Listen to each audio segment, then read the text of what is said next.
देवियों सज्जनों, नमस्कार।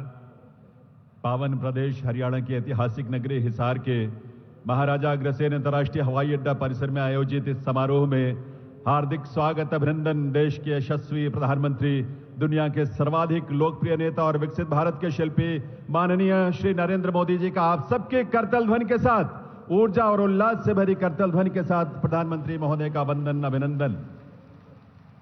इस अवसर पर मंच पर गरिमामयी उपस्थिति है हरियाणा के माननीय मुख्यमंत्री श्री नायब सिंह सैनी जी का, उनका भी हार्दिक स्वागत अभिनंदन है।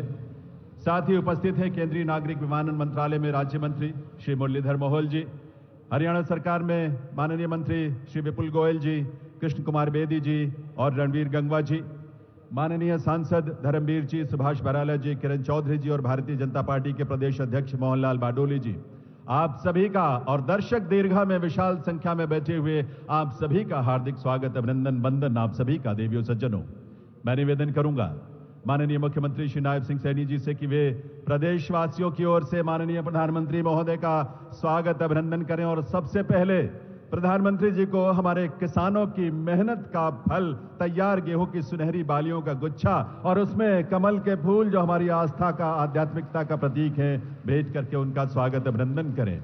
मुख्यमंत्री महोदय से मैं पुनः निवेदन करूंगा, अब माननीय प्रधानमंत्री महोदय को पगड़ी और शॉल भेंट कर उनका अभिनंदन करें आपके करतल ध्वनि के साथ।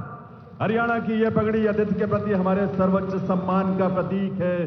देवियों सज्जनों, और हम सब उसी भाव के साथ प्रधानमंत्री महोदय का स्वागत अभिनंदन कर रहे हैं और साथ ही शॉल जो मुख्यमंत्री महोदय भेंट करने जा रहे हैं प्रधानमंत्री महोदय को, वो शॉल हमारे प्रदेशवासियों की ओर से स्नेह, प्रधानमंत्री महोदय के प्रति कृतज्ञता का भाव, प्रधानमंत्री महोदय के प्रति उसकी अभिव्यक्ति। अब मैं निवेदन करूंगा भारतीय जनता पार्टी के प्रदेश अध्यक्ष मोहनलाल बाडोली जी से कि वे प्रधानमंत्री महोदय को बाबा साहेब की प्रतिमा भेंट करें। करतल ध्वनि, तालियों की आवाज तो आप सबकी तरफ से आते रहनी चाहिए। और अब अनुरोध हरियाणा सरकार में सामाजिक न्याय और अधिकारिता मंत्री श्री कृष्ण कुमार बेदी जी से, वे प्रधानमंत्री महोदय को एक स्मृति चिन्ह भेंट करें। ये स्मृति चिन्ह नॉन स्टॉप हरियाणा के नित नए संकल्पों को पूरा करने का भाव अभिव्यक्त करता है। देवियों सज्जनों, बहुत बहुत वंदन अभिनंदन माननीय प्रधानमंत्री श्री नरेंद्र मोदी जी का। मैं अब निवेदन करूंगा माननीय मुख्यमंत्री हरियाणा श्री नायब सिंह सैनी जी से कि वे प्रदेशवासियों की ओर से माननीय प्रधानमंत्री महोदय के स्वागत के साथ साथ अपने संबोधन के लिए पधारें। माननीय मुख्यमंत्री हरियाणा श्री नायब सिंह सैनी जी।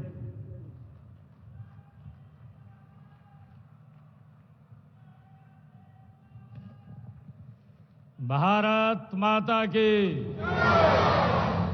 भारत माता की। आज हम सब के लिए ये बहुत ही सौभाग्य का दिन है। दुनिया के सबसे लोकप्रिय नेता, भारत के यशस्वी प्रधानमंत्री आदरणीय नरेंद्र मोदी जी आज हरियाणा को विकसित हरियाणा बनाने के लिए आज हरियाणा में पधारे हैं। मैं हरियाणा की 2,80,00,000 लोगों की तरफ से आदरणीय नरेंद्र मोदी जी का स्वागत करता हूं, उनका धन्यवाद करता हूं। माननीय प्रधानमंत्री जी, महाराजा अग्रसेन जी की इस पावन धरा और वीर भूमि हरियाणा में पधारने पर मैं अपने सभी हरियाणा परिवारजनों की ओर से आपका हार्दिक स्वागत करता हूं, अभिनंदन करता हूं और आपको हरियाणा की ऐतिहासिक जीत की बधाई देता हूं, आपको राम राम करता हूं। आदरणीय प्रधानमंत्री जी, यह वही हिसार है जहां की मिट्टी के मेहनत की खुशबू उठती है, जहां पशुधन की समृद्धि गूंजती है, जहां के सैनिकों ने हमेशा हंसकर देश के लिए कुर्बानियां दी हैं। आज विद्या का प्रकाश हर घर को रोशन करता है। यहाँ की राखी गढ़ी में हमें हमारी प्राचीन सभ्यता की गौरव गाथा सुनाती है। तो अग्रोहा की धरती महाराजा अग्रसेन के व्यापारिक वैभव को और सामाजिक समरसता की कहानी ये कहती है। आदरणीय प्रधानमंत्री जी, आपके आशीर्वाद से अब हमारे खेतों में सिर्फ फसलें नहीं, उम्मीदें भी लहलहाती हैं। आपके आगमन से यह ऐतिहासिक धरा विकास के सुनहरे पथ पर दौड़ पड़ी है। हिसार की हवा आज एक नया जोश है, एक नई चमक है। माननीय प्रधानमंत्री जी, आज भारतीय संविधान के शिल्पी भारत रत्न डॉक्टर साहेब भीमराव अंबेडकर जी की 135वीं जयंती है। मैं उन्हें सत सत नमन करता हूं और समूचे प्रदेश को उनकी जयंती की हार्दिक बधाई और शुभकामनाएं देता हूं। मुझे खुशी है आदरणीय प्रधानमंत्री जी, आज 14 अप्रैल का यह दिन हम सब के लिए बड़ा ही ऐतिहासिक है। आज हम सब उस क्षण के साक्षी बन रहे हैं जब इस पावन भूमि पर नवनिर्मित महाराजा अग्रसेन हवाई अड्डे से भगवान श्री राम की नगरी अयोध्या में महर्षि वाल्मीकि अंतर्राष्ट्रीय हवाई अड्डे तक हवाई उड़ानों का शुभारंभ हो रहा है। और साथ ही हरियाणा के इस पहले एयरपोर्ट के टर्मिनल के भवन का भी आपके कर कमलों द्वारा आज शिलान्यास हो रहा है। माननीय प्रधानमंत्री जी, रामनवमी के अवसर पर आपने श्रीलंका में राम सेतु के दर्शन किए, जो हमारी सांस्कृतिक धरोहर का एक जीवंत प्रमाण है। और आज से आपके नेतृत्व में हिसारवासी सीधी फ्लाइट से अयोध्या जाकर भगवान रामलला के दर्शन का पुण्य लाभ प्राप्त कर सकेंगे। आदरणीय प्रधानमंत्री जी, यह केवल एक हवाई सेवा नहीं बल्कि हमारी आस्था और संस्कृति को जोड़ने वाली एक अनमोल कड़ी है। माननीय प्रधानमंत्री जी, आपका हरियाणा से अपना एक अलग रिश्ता है और हरियाणा के लोगों का भी आपसे अपना एक अलग ही प्रेम और लगाव है। आप विधानसभा चुनाव के दौरान 28 दिसंबर 2024 को हिसार आए थे। आपने इसी स्थल से हरियाणा की जनता से तीसरी बार भारतीय जनता पार्टी की सरकार बनाने का वायदा लिया था। माननीय प्रधानमंत्री जी, मुझे आज यह कहते हुए गर्व महसूस हो रहा है कि हरियाणा के लोगों ने आपसे किया हुआ अपना वायदा पूरा कर दिया है। माननीय प्रधानमंत्री जी, जो ऐतिहासिक जीत हरियाणा में भारतीय जनता पार्टी को मिली है, यह जीत हरियाणा की जनता का आपके ऊपर विश्वास की जीत है। यह जीत आपकी नीति की जीत है। यह जीत आपकी नीयत की जीत है और आपके नेतृत्व की जीत है। माननीय प्रधानमंत्री जी, हम सौभाग्यशाली हैं कि हमें आपका कुशल नेतृत्व मिला, ये उसकी जीत है। यह जीत आपके मार्गदर्शन में हो रहे हरियाणा के विकास की जीत है। माननीय प्रधानमंत्री जी, मुझे आज आपको यह बताते हुए खुशी हो रही है कि तीसरी पारी के 100 दिनों के अंदर अंदर ही हमने अपने संकल्प पत्र के 19 वायदे पूरे किए हैं। 90 वायदों पर काम शुरू हो चुका है और बाकी सभी भी तेज गति से काम हो रहा है। माननीय प्रधानमंत्री जी, हरियाणा आपके मार्गदर्शन और कुशल नेतृत्व में डबल इंजन की सरकार से ट्रिपल इंजन सरकार बन गई है और 3 गुना रफ्तार से आगे बढ़ रही है। माननीय प्रधानमंत्री जी, हमने अपनी माताओं बहनों से लाडो लक्ष्मी योजना की शुरुआत का वायदा किया था। मुझे बताते हुए खुशी हो रही है कि हमने पहले ही बजट में हमने इस योजना के लिए 5000 करोड़ रुपए का प्रावधान कर दिया है। माननीय प्रधानमंत्री जी, जब आप 28 सितंबर 2024 को इसी सभा स्थल पर हिसार आए थे, तब एक वादा मैंने पूरे हरियाणा की ओर से आपको किया था, और वह था कि हरियाणा में तीसरी बार भारतीय जनता पार्टी की सरकार बनते ही हम आपको हिसार एयरपोर्ट के उद्घाटन के लिए बुलाएंगे। और आपने भी वायदा किया था और गारंटी भी दी थी कि सरकार बनते ही एयरपोर्ट के काम में गति भी आएगी और इसका उद्घाटन करने भी आएंगे। माननीय प्रधानमंत्री जी, मुझे खुशी है कि आज यह दोनों वायदे भी पूरे हो गए हैं। माननीय प्रधानमंत्री जी, आजादी के इतने वर्षों बाद भी देश के कई हिस्सों में हवाई संपर्क न होने से आम व्यक्ति के लिए हवाई यात्रा करना एक हवाई सपना ही था। हर देशवासी की इस सपने को साकार करने का काम माननीय प्रधानमंत्री श्री नरेंद्र मोदी जी ने अपने उड़ान योजना की शुरुआत करके किया। माननीय प्रधानमंत्री जी, आज यहाँ आपके कर कमलों द्वारा एयरपोर्ट के दूसरे टर्मिनल के भवन का शिलान्यास भी हो रहा है और यहाँ से अयोध्या, जम्मू, अहमदाबाद, जयपुर और चंडीगढ़ के लिए लगातार हवाई उड़ानों का क्रम भी शुरू हो जाएगा। इसका लाभ हरियाणा के साथ साथ पंजाब, राजस्थान के लोगों को भी मिलेगा। प्रदेश का पहला एयरपोर्ट आपके आशीर्वाद से मिला है, इसके लिए आपका बहुत बहुत धन्यवाद करता हूं।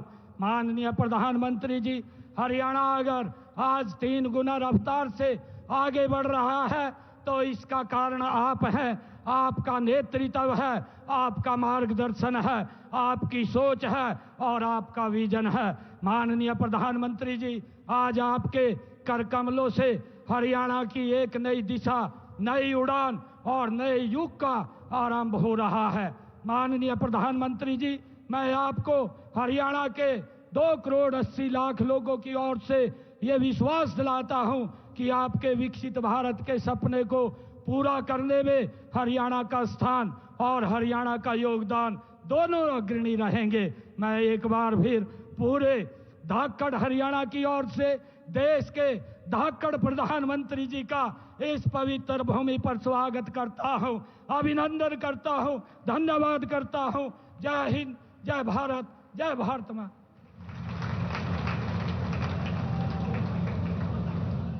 बहुत बहुत आभार माननीय मुख्यमंत्री महोदय का। देवियों सज्जनों, अब समय है हमारे संकल्पों की उड़ान का। आज यहां माननीय प्रधानमंत्री महोदय महाराजा अग्रसेन अंतर्राष्ट्रीय हवाई अड्डे के दूसरे टर्मिनल के निर्माण कार्य की शिला पट्टिका का अनावरण करेंगे पहले, और फिर हिसार हवाई अड्डे से पहली व्यावसायिक उड़ान का भी शुभारंभ करेंगे। मैं निवेदन करूंगा माननीय प्रधानमंत्री महोदय से कि वे पहले रिमोट का बटन दबाकर महाराजा अग्रसेन अंतर्राष्ट्रीय हवाई अड्डे के दूसरे टर्मिनल के निर्माण की शिला पट्टिका का अनावरण करने की कृपा करें।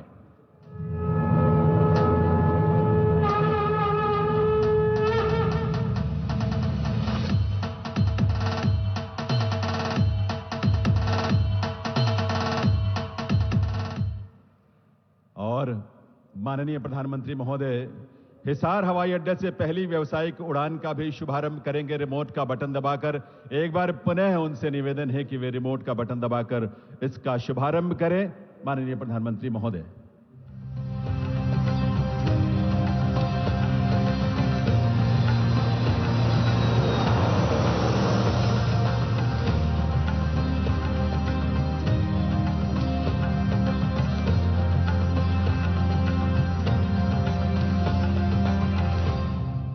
देवियों सज्जनों, आप सबको हृदय से बधाई इस उड़ान की, संकल्पों के इस नए उड़ान की। और ये दृश्य आपके सामने हमारे इस एयरपोर्ट के उस रनवे का है जहां से पहली व्यावसायिक उड़ान जो है वो टेक ऑफ करने वाली है, उसकी शुरुआत हो रही है।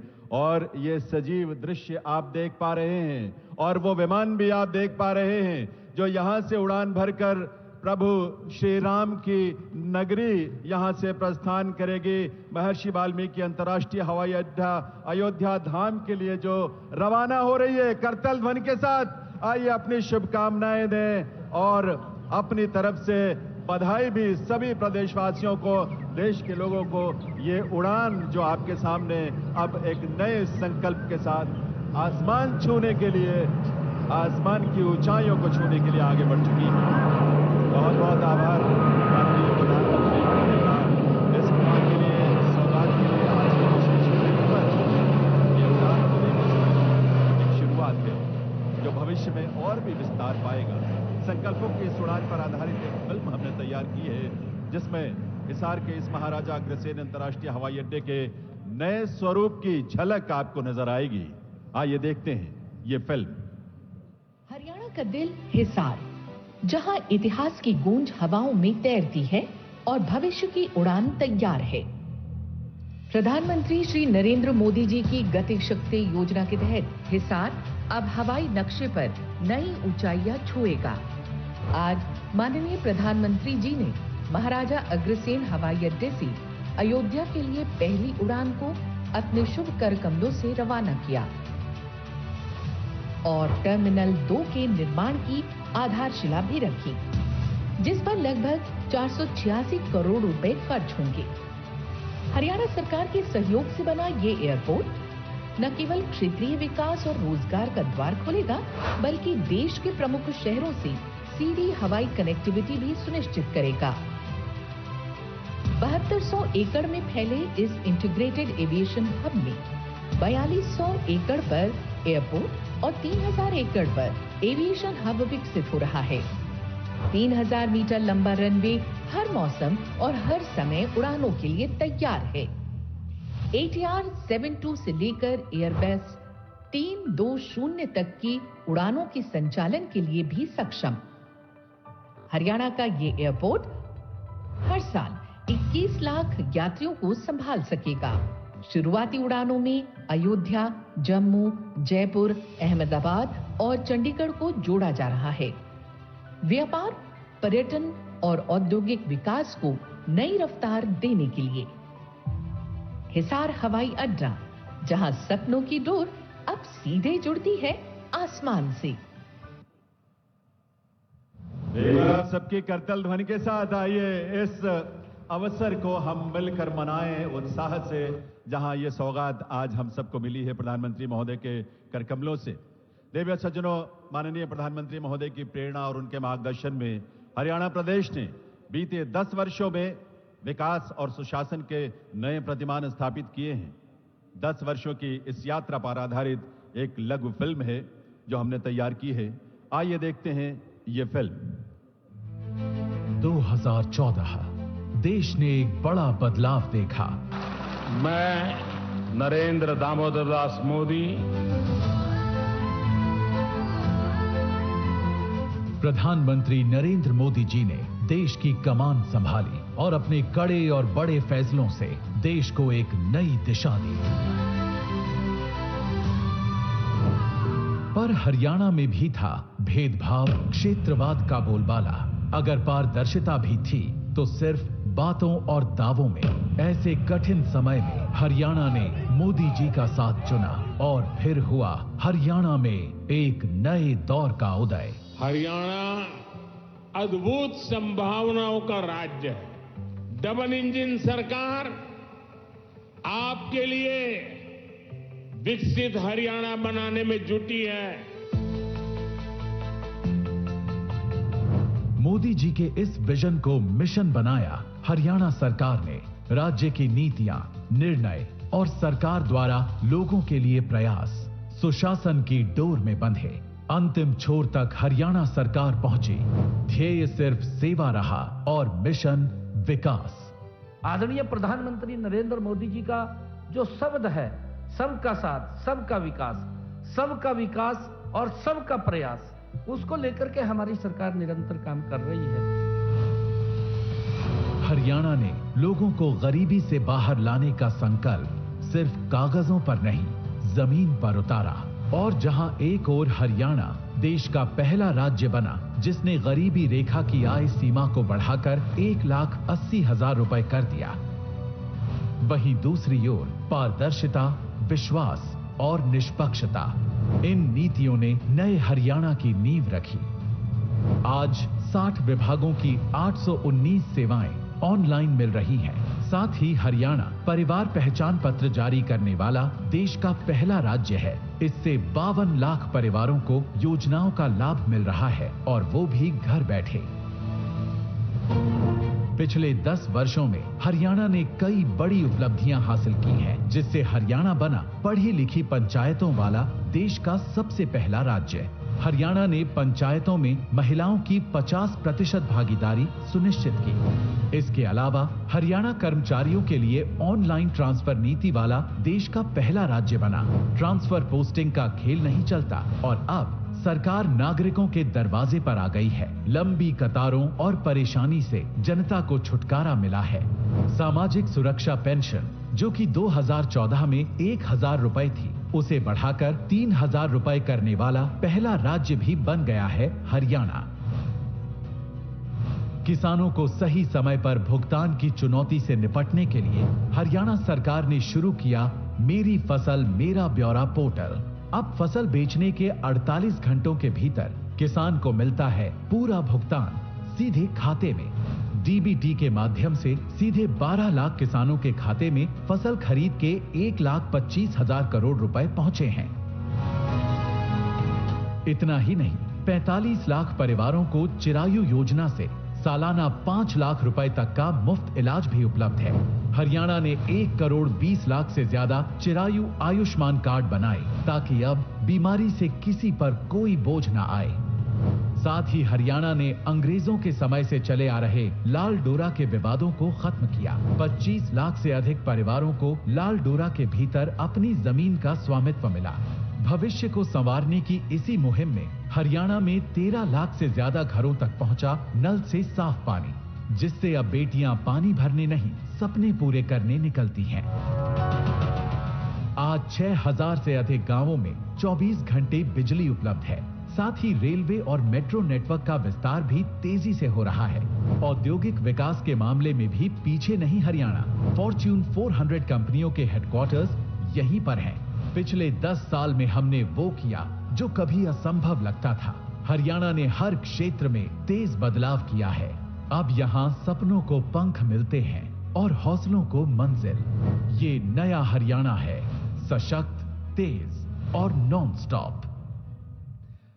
एक बार आपकी करतल ध्वनि की गूंज जरूर सुनाई देनी चाहिए, क्योंकि ये नया हरियाणा है, नॉन स्टॉप हरियाणा है। देवियों सज्जनों, स्वतंत्र भारत के इतिहास में वर्ष 2014 आप सब इस बात को गहरे से महसूस करते हैं। एक नए युग के प्रवर्तन का वर्ष था, जब माननीय प्रधानमंत्री श्री नरेंद्र मोदी ने देश का नेतृत्व संभाला और बाबा साहेब के चिंतन और उनकी विरासत को समावेशी भारत, विकसित भारत के निर्माण का आधार बनाया। सबका साथ, सबका विकास बाबा साहेब के उसी चिंतन का विस्तार है। आइए देवियों सज्जनों, आप सबके करतल ध्वनि के साथ निवेदन करें ऐसे युग दृष्टा प्रधानमंत्री श्री नरेंद्र मोदी जी से वे अपने संबोधन के लिए पधारें, हम सबका मार्गदर्शन करें, हम सबको शुभकामना, अपना शुभ संदेश दें। माननीय प्रधानमंत्री महोदय।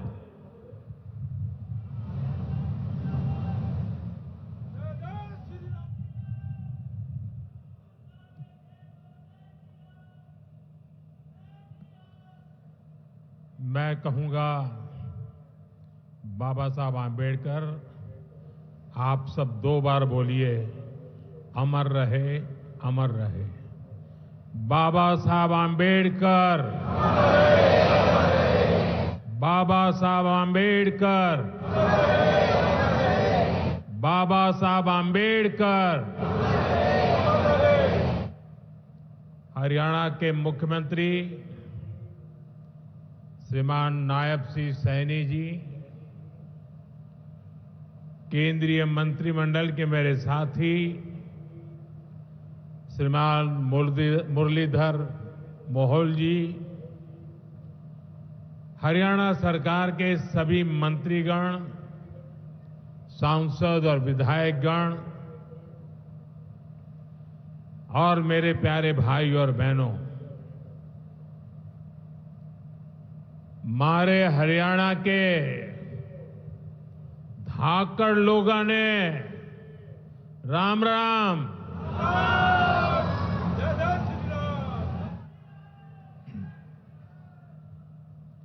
ठाडे जवान ठाडे खिलाड़ी और ठाडा भाईचारा यो से हरियाणा की पहचान।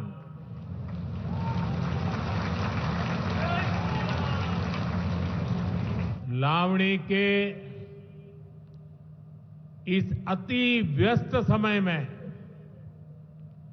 आप इतनी विशाल संख्या में हमें आशीर्वाद देने पहुंचे हैं।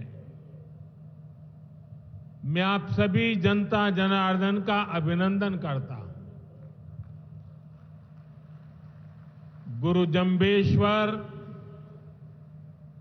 महाराजा अग्रसेन और अग्रोहा धाम को भी श्रद्धापूर्वक नमन करता हूं। साथियों, हरियाणा से, हिसार से मेरी कितनी ही यादें जुड़ी हुई है।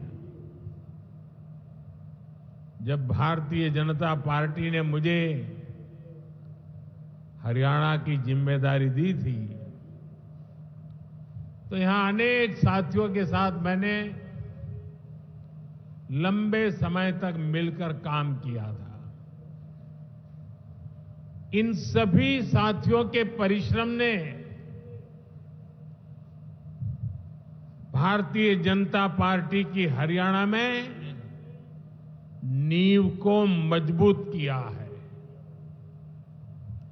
और आज मुझे ये देखकर गर्व होता है कि भाजपा विकसित हरियाणा, विकसित भारत के लक्ष्य को लेकर पूरी गंभीरता से काम कर रहा है। साथियों, आज का दिन हम सभी के लिए, पूरे देश के लिए और खास करके दलित, पीड़ित, वंचित, शोषित, उन सब के लिए बहुत महत्वपूर्ण दिवस है।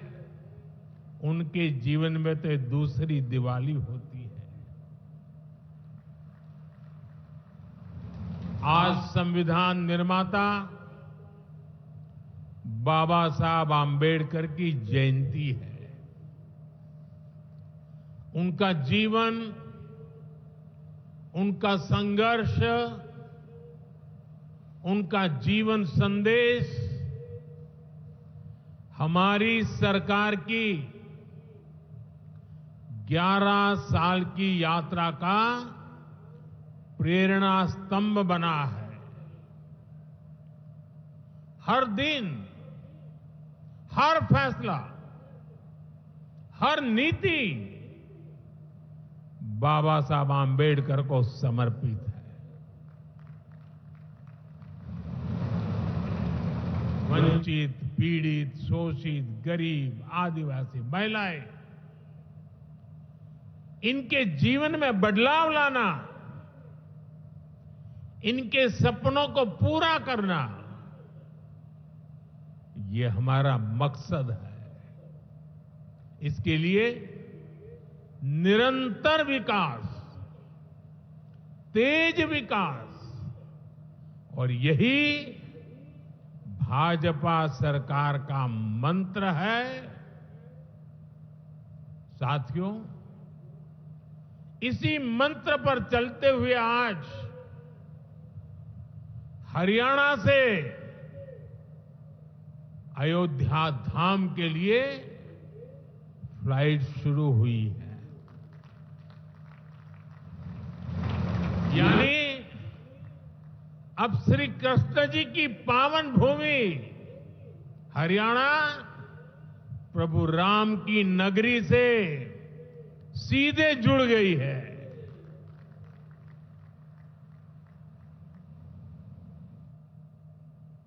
अग्रसेन हवाई अड्डे से वाल्मीकि हवाई अड्डे आज सीधी उड़ान भरी जा रही है। बहुत जल्द यहां से दूसरे शहरों के लिए भी उड़ानें शुरू होगी। आज हिसार एयरपोर्ट की नई टर्मिनल बिल्डिंग का शिलान्यास भी हुआ है।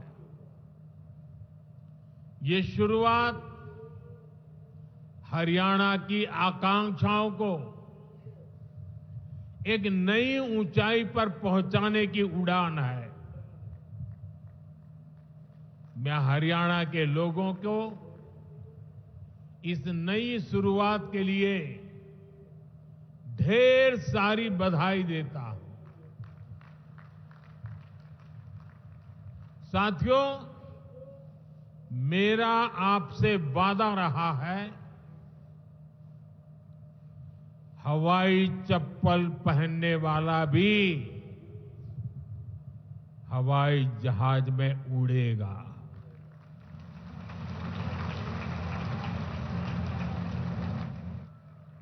और ये वायदा हम देश में चारों तरफ पूरा होता देख रहे हैं। बीते 10 सालों में करोड़ों भारतीयों ने जीवन में पहली बार हवाई सफर की है। हमने वहां भी नए एयरपोर्ट बनाए जहां कभी अच्छे रेलवे स्टेशन तक नहीं थे। 2014 से पहले देश में 74 एयरपोर्ट थे। सोचिए, 70 साल में 74।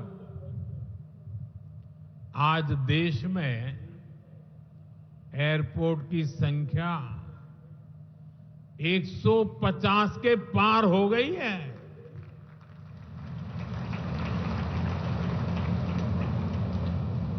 देश के करीब 90 एरोड्रम उड़ान योजना से जुड़ चुके हैं। 600 से अधिक रूट पर उड़ान योजना के तहत हवाई सेवा चल रही है। इनमें बहुत कम पैसों में लोग हवाई यात्रा कर रहे हैं और इसलिए आज हर साल हवाई यात्रा करने वालों का नया रिकॉर्ड बन रहा है। हमारी एयरलाइन कंपनियों ने भी रिकॉर्ड संख्या में 2000 नए जहाजों का, हवाई जहाजों का ऑर्डर दिया है। और जितने नए जहाज आएंगे उतनी ही ज्यादा नौकरियां पायलट के रूप में हो, एयर होस्टेस के रूप में हो, सैकड़ों नई सेवाएं भी होती है। एक जगह हवाई जहाज चलता है तब ग्राउंड स्टाफ होता है, न जाने कितने काम होता है। ऐसी अनेक सेवाओं के लिए नौजवानों को रोजगार के अवसर मिलेंगे। इतना ही नहीं, हवाई जहाज के मेंटेनेंस से जुड़ा एक बड़ा सेक्टर भी अनगिनत रोजगार बनाएगा। हिसार का ये एयरपोर्ट भी हरियाणा के नौजवानों के सपनों को नई ऊंचाई देगा। साथियों, हमारी सरकार एक तरफ कनेक्टिविटी पर बल दे रही है, दूसरी तरफ गरीब कल्याण और सामाजिक न्याय भी सुनिश्चित कर रही है। और यही तो बाबा साहब आंबेडकर का सपना था। हमारे संविधान निर्माताओं की यही आकांक्षा थी देश के लिए मरने मिटने वालों का भी यही सपना था। लेकिन हमें ये कभी भूलना नहीं है कि कांग्रेस ने बाबा साहब आंबेडकर के साथ क्या किया। जब तक बाबा साहब जीवित थे कांग्रेस ने उन्हें अपमानित किया। दो बार उन्हें चुनाव हरवाया। कांग्रेस की पूरी सरकार उनको उखाड़ फेंकने में लगी थी। उनको सिस्टम से बाहर रखने की साजिश की गई। जब बाबा साहब हमारे बीच नहीं रहे तो कांग्रेस ने उनकी याद तक मिटाने की कोशिश की। कांग्रेस ने बाबा साहब के विचारों को भी हमेशा के लिए खत्म कर देना चाहा।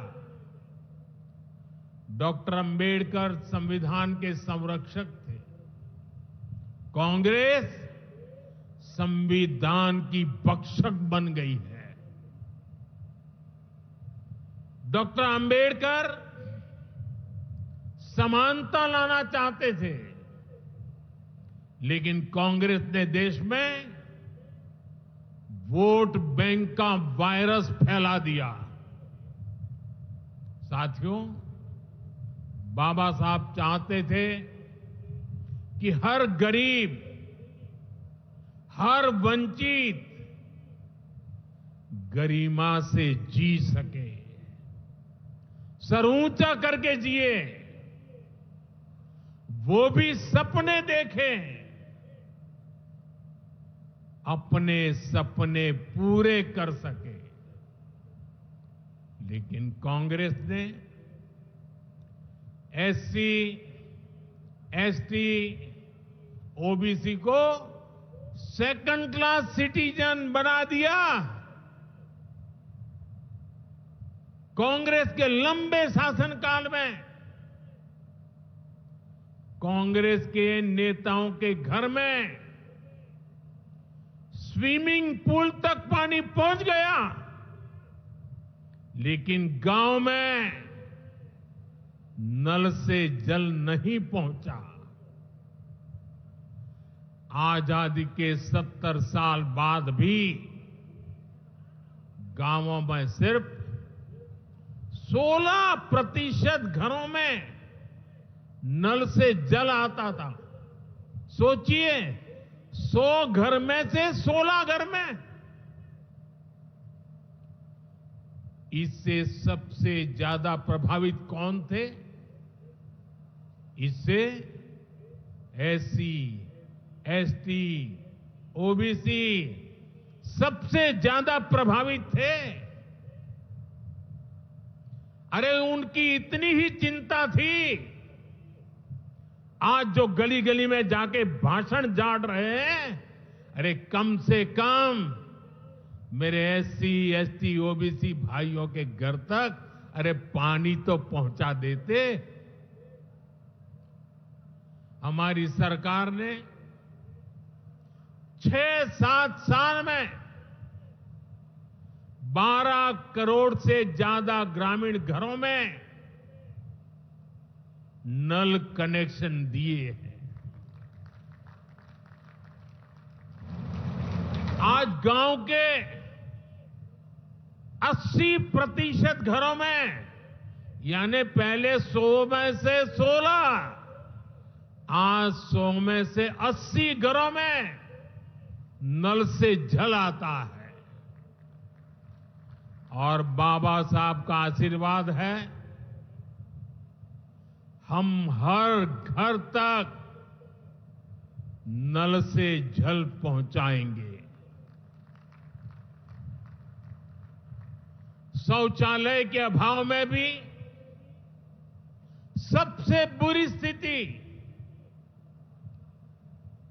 एससी, एसटी, ओबीसी समाज की ही थी। हमारी सरकार ने 11 करोड़ से ज्यादा शौचालय बनवाकर वंचितों को गरिमा का जीवन दिया है। साथियों, कांग्रेस के जमाने में एससी, एसटी, ओबीसी के लिए बैंक का दरवाजा तक नहीं खुलता था। बीमा, लोन, मदद, ये सारी बातें सब सपना था। लेकिन अब जनधन खातों के सबसे बड़े लाभार्थी मेरे एससी, एसटी, ओबीसी के भाई बहन हैं। हमारे एससी, एसटी, ओबीसी भाई बहन आज गर्व से जेब में से रुपए कार्ड निकाल करके दिखाते हैं। जो अमीरों के जेब में कभी रुपए कार्ड हुआ करते थे, वो रुपए कार्ड आज मेरा गरीब दिखा रहा है। साथियों, कांग्रेस ने हमारे पवित्र संविधान को सत्ता हासिल करने का एक हथियार बना दिया। जब जब कांग्रेस को सत्ता का संकट दिखा, उन्होंने संविधान को कुचल दिया। कांग्रेस ने आपातकाल में संविधान की स्पिरिट को कुचला, ताकि जैसे तैसे सत्ता बनी रहे। संविधान की भावना है कि सबके लिए एक जैसी नागरिक संहिता हो, जिसे मैं कहता हूं सेक्युलर सिविल कोड। लेकिन कांग्रेस ने इसे कभी लागू नहीं किया।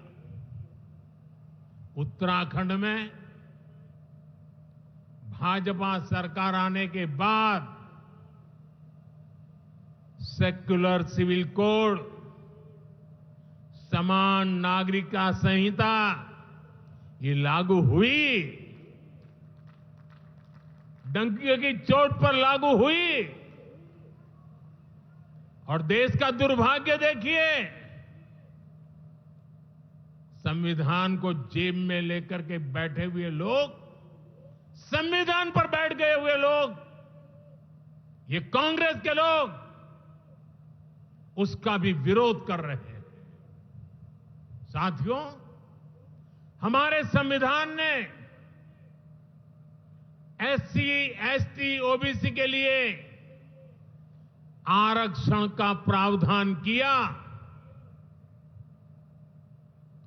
लेकिन कांग्रेस ने उनको आरक्षण पहुंचा कि नहीं पहुंचा, उनके बच्चों को शिक्षा के लिए सुविधाएं प्रारंभ मिलना शुरू हुआ कि नहीं हुआ, एससी, एसटी, ओबीसी के कोई व्यक्ति अधिकार से वंचित तो नहीं रह गए, उसकी कभी परवाह नहीं की। लेकिन राजनीतिक खेल खेलने के लिए कांग्रेस ने, बाबा साहब आंबेडकर ने जो सपना देखा था, सामाजिक न्याय के लिए संविधान में जो व्यवस्था की थी, उसको भी पीठ में छुरा भोंककर उस संविधान के उस प्रावधान को तुष्टीकरण का माध्यम बना दिया। अभी आपने भी समाचारों में सुना होगा, कर्नाटका की कांग्रेस सरकार ने टेंडर में भी अब एससी, एसटी, ओबीसी के अधिकार छीन करके धर्म के आधार पर आरक्षण दे दिया, जबकि संविधान में बाबा साहब आम्बेडकर ने साफ साफ शब्दों में चर्चा में कहा था कि संविधान में कतई धर्म के आधार पर आरक्षण की व्यवस्था नहीं की जाएगी। और हमारे संविधान ने धर्म के आधार पर आरक्षण के लिए प्रतिबंध लगाया हुआ है। साथियों, कांग्रेस की तुष्टीकरण की इस नीति का बहुत बड़ा नुकसान मुस्लिम समाज को भी हुआ है। कांग्रेस ने सिर्फ कुछ कट्टरपंथियों को ही खुश किया है, बाकी समाज बेहाल रहा, अशिक्षित रहा, गरीब रहा। कांग्रेस की इस कुनीति का सबसे बड़ा प्रमाण वक्फ कानून है। देश आजाद होने के बाद 2013 तक वक्फ का कानून चलता था, लेकिन चुनाव जीतने के लिए, तुष्टीकरण की राजनीति के लिए, वोट बैंक की राजनीति के लिए 2013 के आखिर में, आखिरी सत्र में कांग्रेस ने इतने सालों तक चल रहे वक्फ के कानून में आनन फानन संशोधन कर दिया ताकि चुनाव में वोट पा सके। वोट बैंक को खुश करने के लिए इस कानून को ऐसा बना दिया कि बाबा साहब आम्बेडकर के संविधान की ऐसी की तैसी संविधान से ऊपर कर दिया। ये बाबा साहब का सबसे बड़ा अपमान का काम था। साथियों, ये कहते हैं कि उन्होंने मुसलमानों के हित में किया। मैं जरा ऐसे सभियों से पूछना चाहता हूं, वोट बैंक के भूखे इन राजनेताओं से कहना चाहता हूं, अगर सच्चे अर्थ से आपके दिल में मुसलमानों के लिए थोड़ी भी हमदर्दी है तो कांग्रेस पार्टी अपने पार्टी के अध्यक्ष मुसलमान को बनाए। क्यों नहीं बनाते भाई? संसद में टिकट देते हैं 50% मुसलमानों को दो, जीत करके आएंगे तो अपनी बात बताएंगे। लेकिन ये नहीं करना है। कांग्रेस में तो कुछ नहीं देना है। देश के नागरिकों के अधिकारों को छीनना और देना, इनकी नीयत किसी का भी भला करने की कभी नहीं रही, मुसलमानों का भला करने की भी नहीं रही।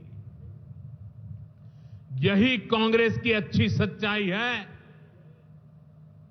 साथियों, वक्फ के नाम पर लाखों हेक्टेयर जमीन पूरे देश में है। इस जमीन, इस प्रॉपर्टी से गरीब का, बेसहारा महिलाओं बच्चों का भला होना चाहिए था। और आज ईमानदारी से उसका उपयोग हुआ होता तो मेरे मुसलमान नौजवानों को साइकिल के पंक्चर बना करके जिंदगी नहीं गुजारनी पड़ती। लेकिन इससे मुट्ठी भर भू माफिया का कोई भला हुआ। पसमानदा मुस्लिम इस समाज को कोई फायदा नहीं हुआ। और ये भूमाफिया किसकी जमीन लूट रहे थे? ये दलित की जमीन लूट रहे थे, पिछड़ों की जमीन लूट रहे थे, आदिवासी की जमीन लूट रहे थे, विधवा महिलाओं की संपत्ति लूट रहे थे। सैकड़ों विधवा मुस्लिम महिलाओं ने भारत सरकार को चिट्ठी लिखी, तब जाके कानून की चर्चा आई है। वक्फ कानून में बदलाव के बाद अब ये गरीबों से जो लूटा जा रहा है वो बंद होने वाला है।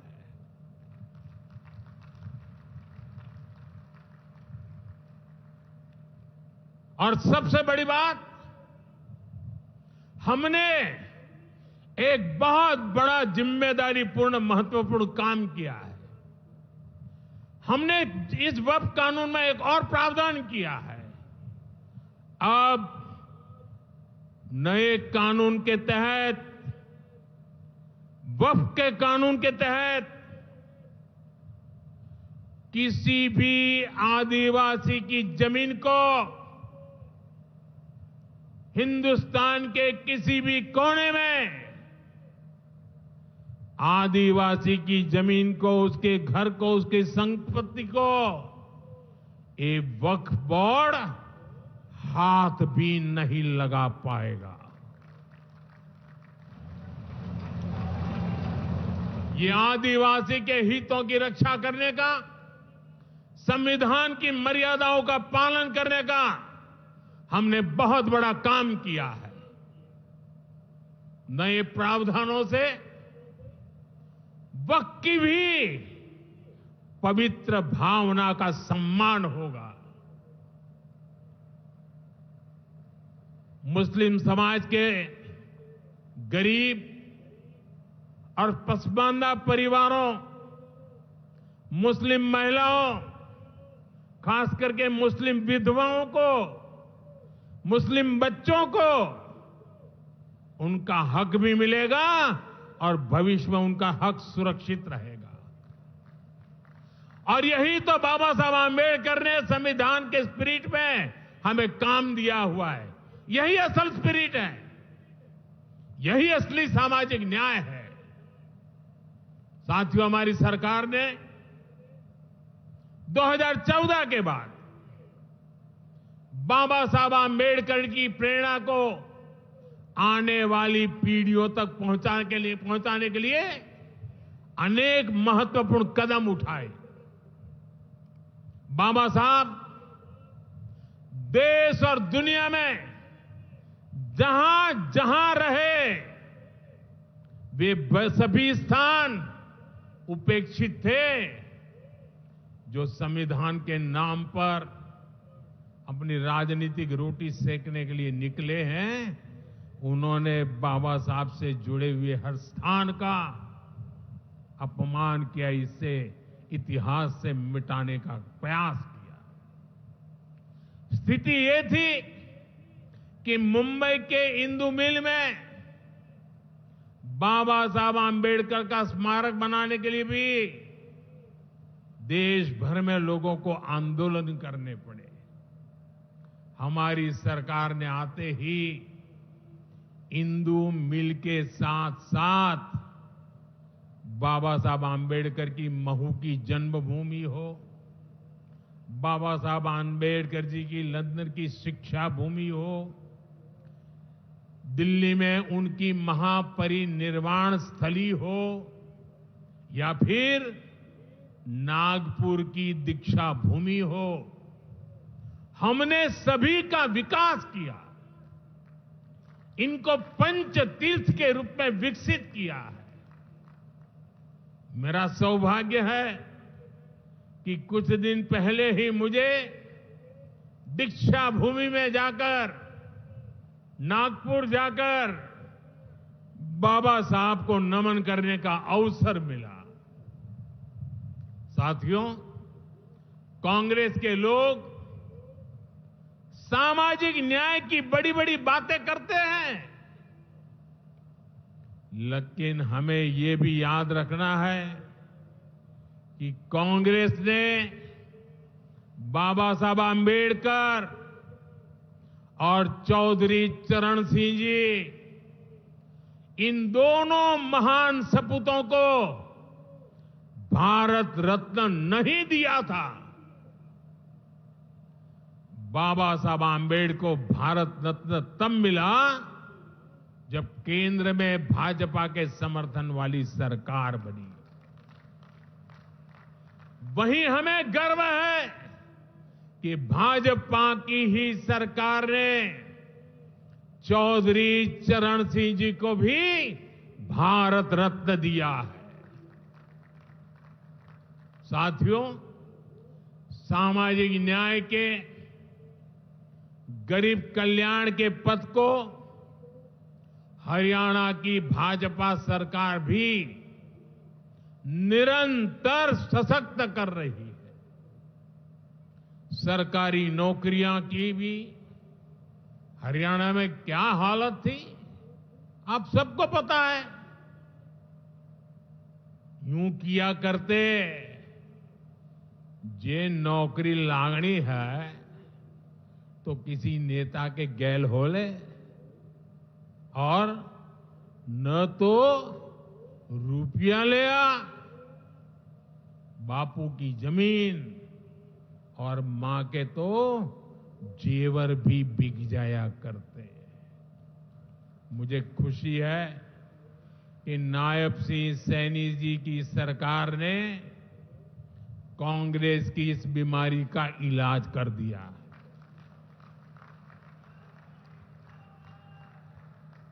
बिना खर्ची, बिना पर्ची के नौकरियां देने का जो ट्रैक रिकॉर्ड हरियाणा का है, वो अद्भुत है। और मुझे गर्व है कि मुझे ऐसे साथी मिले हैं, ऐसी साथी सरकार मिली है। यहां के 25,000 नौजवानों को सरकारी नौकरी ना मिले, इसके लिए कांग्रेस ने एड़ी चोटी का जोर लगा दिया था। लेकिन इधर मुख्यमंत्री नायब सैनी जी ने शपथ ली, उधर हजारों युवाओं को नियुक्ति पत्र जारी कर दिए गए। यह है भाजपा का, सरकार का सुशासन। और अच्छा ये है कि नायब सिंह सैनी जी की सरकार आने वाले वर्षों में हजारों नई नौकरियों का रोड मैप बना करके चल रही है। साथियों, हरियाणा वो प्रदेश है जहां बहुत बड़ी संख्या में युवा सेना में जाकर देश की सेवा करते हैं। कांग्रेस ने तो वन रैंक वन पेंशन को लेकर भी दशकों तक धोखा ही दिया। ये हमारी सरकार है जिसने वन रैंक वन पेंशन योजना लागू की। अब तक हरियाणा के पूर्व फौजियों को भी OROP के वन रैंक वन पेंशन के 13,500 करोड़ रुपए, 13,500 करोड़ रुपए दिए जा चुके हैं। आपको याद होगा, इसी योजना पर झूठ बोलते हुए कांग्रेस सरकार ने पूरे देश के फौजियों के लिए सिर्फ 500 करोड़ रुपए का प्रावधान किया था। अब आप सोचिए, अकेले हरियाणा में 13,500 करोड़, और कहां 500 करोड़, कैसी आंख में धूल डालने की प्रवृत्ति थी। कांग्रेस किसी की सगी नहीं है, वो सिर्फ सत्ता की सगी है। वो ना दलितों की सगी है, न पिछड़ों की सगी है, न मेरे देश की माता बहन बेटियों की सगी है, और न ही वो मेरे फौजियों की सगी है। साथियों, मुझे पूरा विश्वास है कि हरियाणा विकसित भारत के संकल्प को मजबूती देगा। खेल हो या फिर खेत, हरियाणा की मिट्टी की खुशबू दुनिया भर में महक बिखेरती रहेगी। मुझे हरियाणा के अपने बेटे बेटियों पर बहुत भरोसा है। ये नया एयरपोर्ट, ये नई उड़ान हरियाणा के सपनों को पूरा करने की प्रेरणा बने और इतनी विशाल संख्या में आप आशीर्वाद देने आए, ये मेरा सौभाग्य है। मैं आपको सर झुका करके नमन करता हूं और अनेक सफलताओं के लिए अनेक अनेक शुभकामनाएं देता हूं, बहुत बहुत बधाई देता हूं। मेरे साथ बोलिए भारत माता की, भारत माता की, भारत माता की। बहुत बहुत धन्यवाद। आइए हम सब अपने अपने स्थान पर खड़े होकर हृदय से आभार व्यक्त करें माननीय प्रधानमंत्री श्री नरेंद्र मोदी जी का। करतल ध्वनि की गूंज पूरे देश में सुनाई देनी चाहिए। बहुत बहुत आभार हरियाणा प्रदेश के जन जन की ओर से, आप सभी की ओर से, इस देश के यशस्वी प्रधानमंत्री श्री नरेंद्र मोदी जी का। आज का दिन आपने हरियाणा प्रदेश की विकास यात्रा को समर्पित किया है। बाबा साहेब की 135वीं जयंती को आपने इस रूप में हरियाणा प्रदेश के हर वासी को समर्पित किया है, जिसका आज यहां के कार्यक्रम के बाद अगला पड़ाव यमुनानगर है। संकल्पों की यह उड़ान देवियों सज्जनों जारी रहेगी और हृदय से आभार माननीय प्रधानमंत्री महोदय का।